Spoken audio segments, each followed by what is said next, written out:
사랑하는 성도 여러분, 주님의 이름으로 평안을 빕니다. 요즘 코로나 바이러스 사태 때문에 얼마나 하루하루가 힘이 드십니까?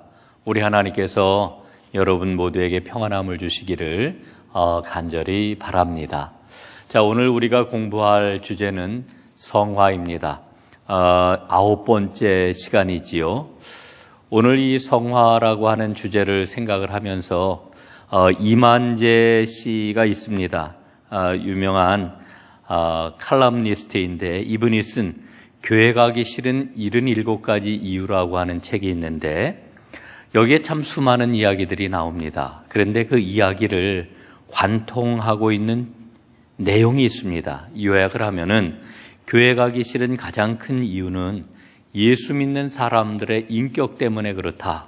이런 이야기가 그 모든 이야기의 저변에 깔려 있습니다. 이를테면은 말은 번지르르하게 하는데 삶은 전혀 그렇지 않다는 거지요.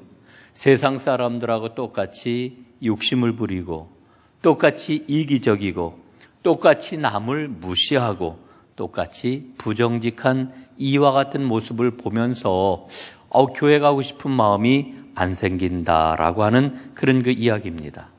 여러분 한번 보십시오. 우리는 예수님을 믿고 하나님의 은혜로 구원을 받았습니다. 여러분, 구원받은 하나님의 사람들에게는 두 개의 길이 있다고 생각을 합니다. 하나는 예수님을 닮아서 거룩하게 되기를 갈망하면서 살아가는 이와 같은 길이 있고요. 또 한 가지는 그냥 아무런 신앙의 목표 없이 그저 살아가는 것, 이게 또 하나의 길이라고 생각을 합니다. 저는 목사가 되면서 좋은 선생님들한테 들었던 그런 그 말씀이 있는데 그게 뭐냐 하면은 목회자는 성취자가 아니라 구도자가 되어야 한다라고 하는 이와 같은 말씀이었습니다. 구도자라고 하는 것이 무엇입니까? 구도자는 진리를 찾는 사람입니다. 진리를 찾고 진리를 깨닫고 진리를 살아내는 사람, 이게 바로 구도자라고 이야기할 수가 있지요. 그런데 여러분, 목회자만 그러겠습니까? 우리가 믿음의 길을 걸어간다라고 하는 것은 생명과 진리의 길을 걸어간다라고 하는 것을 우리가 꼭 기억을 해야 합니다. 그래서 자신을 순간순간 진리 앞에 비추어서 하나님이 기뻐하시는 삶을 살아가는 사람, 이것이 바로 하나님의 사람이라고 이야기를 할 수가 있습니다. 여러분, 그래서 서두에 말씀을 드렸던 것처럼 예수를 믿는 사람이나 예수를 믿지 않는 사람이나 동일하다라고 이렇게 듣는 이야기를 보면서 우리 자신을 좀 다시 한번 되돌아보았으면 좋겠습니다. 여러분, 초대교회에는 예수 믿는 사람들이 아주 굉장히 특별했지요. 초대교회에서는 이런 이야기를 들었다고 그래요. 초대교회 당시 사람들은 예수는 싫지만 그러나 예수 믿는 사람들은 좋다, 이렇게 이야기를 했다는 거예요. 여러분, 이게 굉장히 엄청난 이야기라고 생각을 합니다. 여러분, 왜 사람들이 예수는 싫다고 이야기를 했을까요? 아마도 싫다라고 표현을 했던 그 이야기 속에는, 그 말 속에는 우리가 예수를 잘 모른다, 예수가 어디에서 어떻게 살았는지 우리가 잘 모른다, 그래서 예수가 싫다, 이렇게 표현을 했지만, 그러나 옆에서 살고 있는 예수 믿는 사람들을 보니까 굉장히 고상한 거예요. 굉장히 사랑이 많은 거예요. 굉장히 따뜻한 거예요. 너무나 인격적인 거예요. 그래서 예수 믿는 사람은 좋다, 이런 이야기를 했다는 겁니다. 그런데 오늘날은 어떻습니까? 예수는 좋아하지만 예수 믿는 사람은 싫다, 이렇게 이야기를 하는 겁니다. 여러분, 오늘날은 사람들이 다 알고 있어요. 예수님이 누구신지, 예수님이 어떠한 분이신지, 예수님이 보여주셨던 그런 그 삶이 무엇인지. 그래서 예수를 믿는 사람들은 예수를 따르는 사람이라고 하는 것을 세상 사람들은 잘 알고 있는 거지요. 그런데 문제는 뭐냐 하면은 예수님을 따르는 사람들이 예수님과 전혀 닮지를 않고 있다라고 하는데 문제가 있는 겁니다. 여러분, 그렇기 때문에 그리스도인의 인격은 성숙해야 됩니다. 오늘 이게 핵심적인 그런 그 주제입니다. 성경을 보게 되면은 그리스도인은 그 인격과 인품이 성숙하고 성장해야 된다라고 하는 것을 강조하는 말씀이 여러 곳에 나오는 것을 우리가 보게 되지요. 에베소서 4장 13절 말씀 한번 보겠습니다. 우리가 다 하나님의 아들을 믿는 것과 아는 일에 하나가 되어 온전한 사람을 이루어 그리스도의 장성한 분량이 충만한 데까지 이르리니, 이렇게 말씀을 합니다. 자, 여러분, 우리가 믿음 생활을 한다라고 하는 것은 바로 예수 그리스도의 장성한 분량에 이르기까지 우리가 자라나는 것이라고 이렇게 일러주고 있습니다. 또 에베소서 4장 15절 말씀을 보니까 이렇게도 일러주고 있어요. 오직 사랑 안에서 참된 것을 하여 범사에 그에게까지 자랄지라. 그는 머리니 곧 그리스도라. 예수님은 우리의 머리이시라고 하는 거지요. 그런데 머리가 되시는 그분에게까지 자라날 수 있다라고 성경은 우리에게 일러주고 있습니다. 여러분, 저는 분명한 믿음의 확신을 갖고 있는 게 있어요. 그게 뭐냐면은 우리 그리스도인은 하나님께 복받은 사람입니다. 축복의 사람입니다. 여러분, 우리가 받은 그러한 그 복 가운데서 가장 큰 복이 무엇일까요? 여러분, 눈에 보이는 어떤 물질적인 복, 어떤 성취의 복, 이런 것도 복입니다마는, 그러나 우리 그리스도인에게 주신 하나님의 가장 큰 복이 뭐냐? 그것은 바로 예수님의 장성한 분량에까지 이르도록 자라나는 복이라고 생각합니다. 여러분, 이 말은 다시 바꿔서 얘기를 하면은 우리는 예수님만큼 자라날 수가 있다는 거예요. 이게 정말 대단한 것 아니겠습니까? 우리는 자라나야 됩니다. 이게 하나님께서 우리에게 주신 축복이지요. 교회 안에서 신앙생활을 하는 분들을 보게 되면은 세 종류의 그런 그 성도가 있는 것을 보아요. 첫 번째로는 제자리에 앉아 있는 사람, 그냥 맨날 그 자리에 앉아 있는 사람. 두 번째로는 점점 신앙이 뒷걸음질 치는 사람. 그리고 세 번째로는 앞을 향해서 믿음이 자라나는 사람. 이렇게 세 종류가 있다고 저는 생각을 하는데, 여러분, 오늘 이 강의를 듣는 여러분은 어떠신가요? 여러분의 믿음이 자라나는 그런 그 믿음이신가요? 아니면은 그냥 제자리에 앉아 계신가요? 혹은 퇴보하는 분은 안 계십니까? 오늘 우리의 믿음을 좀 다시 한번 돌아보았으면 좋겠습니다. 여러분, 자라나야 됩니다. 자라나야 돼요. 여러분, 부모가 되어가지고 자녀를 키울 때 가장 큰 기쁨이 뭔가요? 잘 자라나는 것, 이게 정말 큰 기쁨 아니겠습니까? 오늘 이 말씀을 듣는 사랑하는 성도님들, 매일매일 자라나는 그런 믿음의 사람이 꼭 될 수 있기를 간절히 바라겠습니다. 자, 그러면은 어느 정도까지 우리가 자라나야 될까요? 어느 정도까지 우리가 성숙해야 될까요? 에베소서 4장 15절 앞에서 살펴본 말씀에 보면은 범사에 그에게까지 자랄지라. 그는 머리니 곧 그리스도라. 이렇게 말씀을 합니다. 예수 그리스도에게까지 자라나야 된다, 이렇게 말씀을 해주고 있는 거지요. 여러분, 예수님에게까지 자라난다라고 하는 이 말의 의미가 무슨 뜻이겠습니까? 그것은 바로 예수님처럼 하나님과 사람을 향한 순전한 사랑으로 가득 찰 때까지라고 하는 의미가 있습니다. 우리 안에 사랑이 가득 찰 때까지 자라나는 것, 이것이 바로 예수님만큼 자라나는 거지요. 갈라디아서 5장에 보면은 성령의 9가지 열매가 나옵니다마는, 그러나 성령의 9가지 열매는 단 한마디 말로 요약을 할 수 있습니다. 사랑이라고 이렇게 요약을 할 수가 있는 거지요. 여러분, 예수님 안에 무엇이 가득하게 들었을까? 한번 생각을 해보세요. 예수님 안에는 오직 사랑이 가득했습니다. 하나님 사랑과 이웃 사랑이 가득했던 거지요. 여러분, 마태복음 22장 37절부터 40절까지 말씀을 제가 한번 읽어보겠습니다. 여러분 한번 보시기를 바랍니다.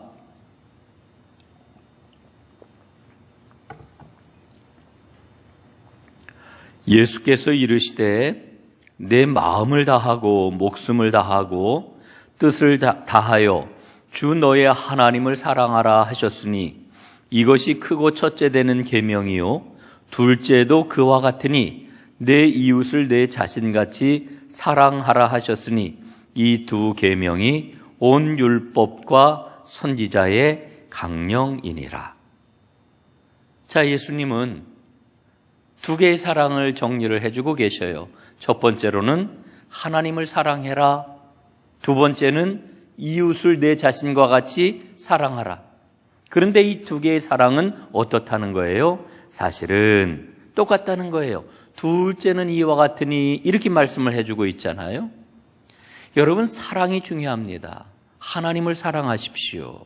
자, 여러분, 이 사랑이라고 하는 말을 들으면은 여러분 우리 마음이 너무너무 좋잖아요. 세상에 가장 좋은 일이 뭐겠습니까? 사랑하는 일이잖아요. 세상에 사랑보다 더 좋은 일이 어디 있습니까? 여러분, 그런데 왜 사랑합니까? 만약에 우리 사랑의 대상이 있다라고 생각을 하면은 여러분 왜 사랑해요? 사랑하는 이유가 뭡니까? 설명할 수가 없어요. 설명할 수가 없어요. 그러나 굳이 한번 이야기를 해본다라고 하면은 사랑하는 그런 그 대상은 정말 매력적이지 않습니까? 아름답지 않습니까? 보기만 하면 막 희망적이지 않습니까? 얼마나 따뜻해요. 예? 너무너무 따뜻하잖아요. 또 그뿐입니까? 믿음이 가잖아요. 신뢰가 가잖아요. 사랑하는 사람에게는 그 어느 것도 아깝지가 않잖아요.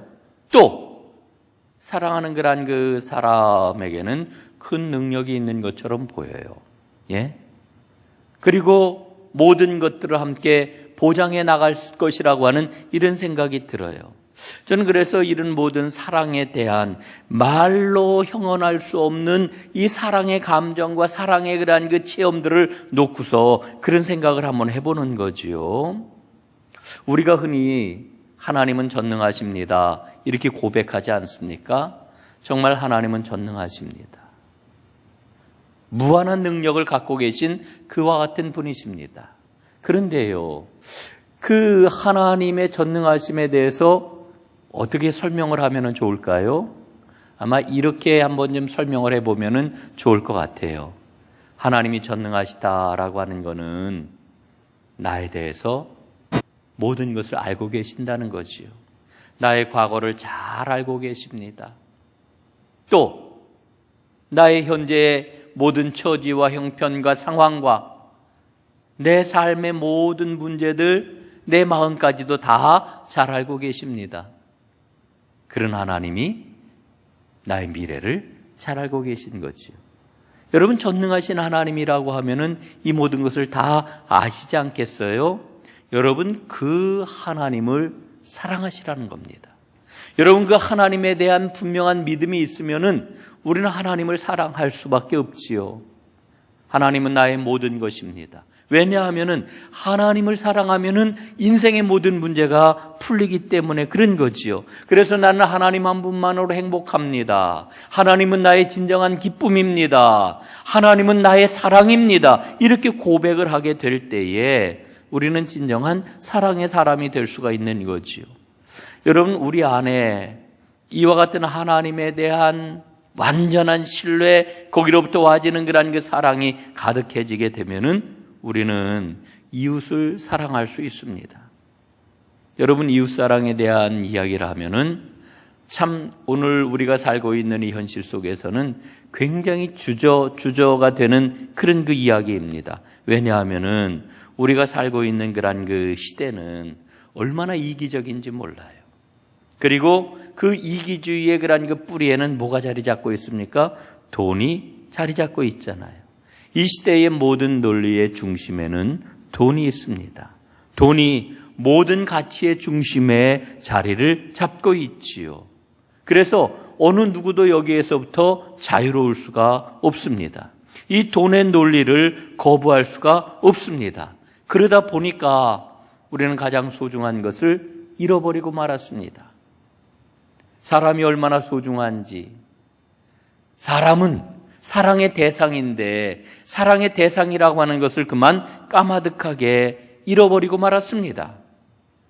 여러분 누가복음 10장에 보면은 유명한 선한 사마리아 사람 이야기가 나오지 않습니까? 그런데 예수님이 들려주신 그 선한 사마리아 사람 이야기 속에는 두 가지 논리가 나와요. 두 가지 질문, 논리라기보다는 두 가지 질문이 나와요. 그 두 가지 질문이 뭐냐 하면은 첫 번째로는 율법사가 예수님에게 물어봤던 질문입니다. 내 이웃이 누구입니까? 내 이웃이 누구입니까? 두 번째 질문은 뭐냐 하면은 예수님께서 그 율법사에게 묻는 그 질문이시죠. 그 질문이 무엇입니까? 너는 누구의 이웃이 되려 하느냐? 내 이웃이 누구입니까? 라고 하는 그 질문은 나 중심적인 질문이에요. 예? 여러분, 우리는 늘 이 질문 속에서 살아갑니다. 내 이웃이 누구일까? 나하고 동창이니까, 나하고 고향이 같으니까, 나하고 같은 동네에 사니까, 나하고 수준이 비슷하니까, 예? 나하고 성격이 잘 맞으니까, 그래서 우리가 그 사람이 나의 이웃이 될 거라고 이렇게 생각하지 않습니까? 여러분, 실제로 예수님 당시에 유대인들은 어떤 생각을 했습니까? 이웃이 한정되어 있다고 생각을 했어요.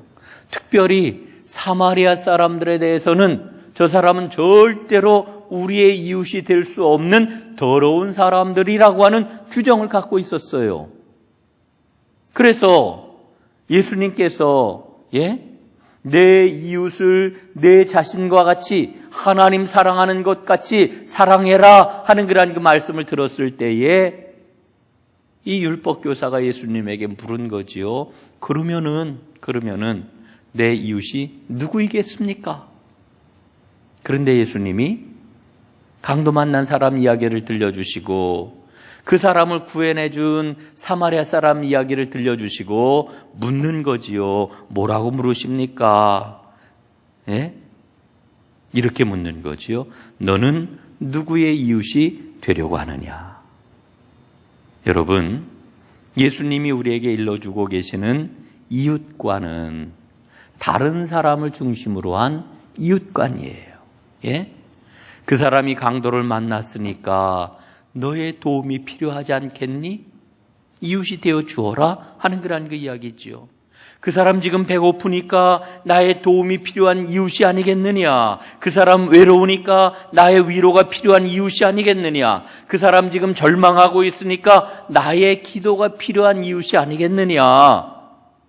예수님께서는 나의 도움이 필요한 사람에게 이웃이 되어 주라고 이렇게 말씀을 해주고 있는 거지요. 그 사람이 어떤 신분을 갖고 있느냐? 그 사람이 부자냐? 가난하냐? 아니면은 그 사람의 피부 색깔이 어떠하냐? 그 사람의 출신 국가가 어떠하냐? 이런 거를 따지지 말고 이웃이 되어 주어라. 이렇게 말씀을 해주고 있는 거지요. 여러분, 이건 굉장히 우리 신앙생활의 모든 것을 좌우하는 질문이라고 생각을 해요. 예. 여러분, 오늘 나는 어떤 이웃관을 가지고 있나요? 나 중심적인 이웃관을 가지고 있는지, 아니면은 다른 사람을 중심으로 한 이웃관을 가지고 있는지. 나를 중심으로 할 때에는 교회 와서도 아마 그럴 거예요. 아이고, 누구 하나 나 도와주는 사람이 없네. 나한테 인사하는 사람이 없네. 어쩌면 교회가 이렇게 싸늘해. 이렇게 이야기할 수 있습니다. 그러나 예? 그 예수님이 일러주신 대로 이웃을 중심으로 한 그 이웃관을 가졌을 때는 내가 어떻게 도울 수 있을까? 어떻게 내가 기도해 줄 수 있을까? 어떻게 내가 손을 내밀 수 있을까? 이런 생각을 가지지 않겠습니까?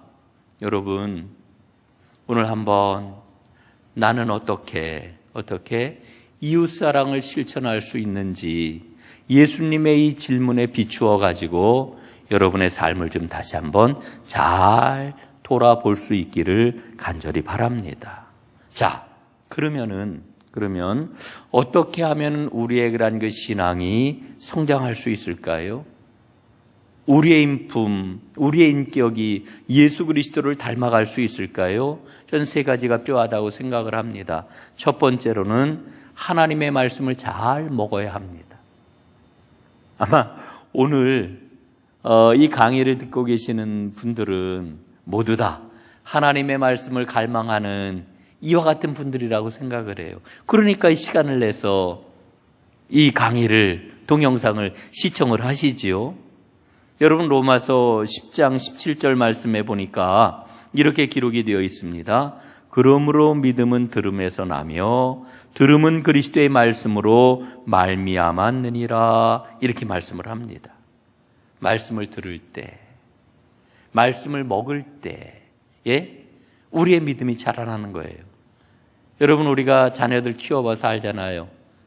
아이들이 잘 먹어야 잘 크는 것 아닙니까? 그래서 우리가 늘 애들 때는 뭐라고 그래요? 잘 먹어야 잘 큰다. 잘 먹어라. 어유, 잘 먹네. 이러지 않습니까? 정말 맞아요. 맞습니다.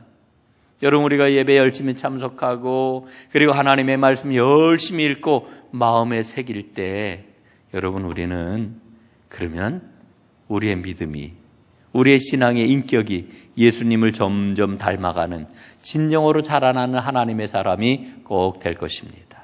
두 번째는 뭐냐? 두 번째, 기도할 때 우리 신앙의 인격이 자라나게 됩니다. 여러분, 오늘 여러분과 이 말씀을 나누면서 우리가 지금 이 코로나 바이러스 사태로 인해 가지고 새벽 기도에도 지금 같이를 못하고 있습니다. 금요 기도에도 우리가 잠정적으로 중단을 하고 같이를 못하고 있습니다.